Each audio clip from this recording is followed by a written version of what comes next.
দেশে ছাত্র আন্দোলন, সরকার পতন এবং বন্যা পরিস্থিতি পরপর ৩ ধাক্কায় দীর্ঘদিন ধরে ওটিটি প্ল্যাটফর্মে নতুন কোনো কন্টেন্ট মুক্তি পায়নি। সে স্থবিরতা কাটালো মেহজাবিন চৌধুরী অভিনীত ফরগেট মি নট ওয়েব ফিল্মটি দিয়ে। এর আগে যদিও মুক্তি পেয়েছে তার আরেকটি কন্টেন্ট, তবে চরকে ফিরল ফরগেট মি নট দিয়েই। 40% বেশি গ্লো, বিশ্বের 1 নম্বর গ্লো ক্রিম, নতুন গ্লো এন্ড লাভলি। রিলেশনশিপ শুরু হয় ভালোবাসা দিয়ে, বাট টিকে থাকে রেসপন্সিবিলিটি দিয়ে। সম্পর্কের নানান বয়ান নিয়েই cinema forget me not. Rabiul Alam Robi পরিচালিত ওয়েব ফিল্মটির ট্রেলার মুক্তি পেয়েছে সম্প্রতি।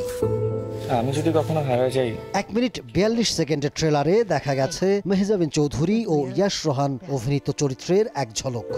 ফাইম আছে চরকির মিনিস্ট্রি অব লাভ প্রকল্পের চতুর্থ এটি। এ প্রকল্পের অন্য ওই ফিল্মগুলো হলো something like an autobiography, monogamy ও কাছের মানুষ দূরে থুইয়া।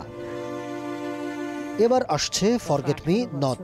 মেহজাবিন চৌধুরী, ইয়াশ রোহান ছাড়াও অভিনয় করেছেন বিজরি বরকতুল্লাহ, ইরফান সাজ্জাদ সহ অনেকে। 29 আগস্ট রাতে পোস্টার প্রকাশের মাধ্যমে জানা যায় এর মুক্তির তারিখ।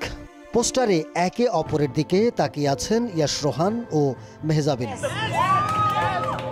ইয়াশের দিকে সবুজ প্রান্তর, অন্যদিকে আধুনিকতার হাতছানি মেহজাবিনের দিকে।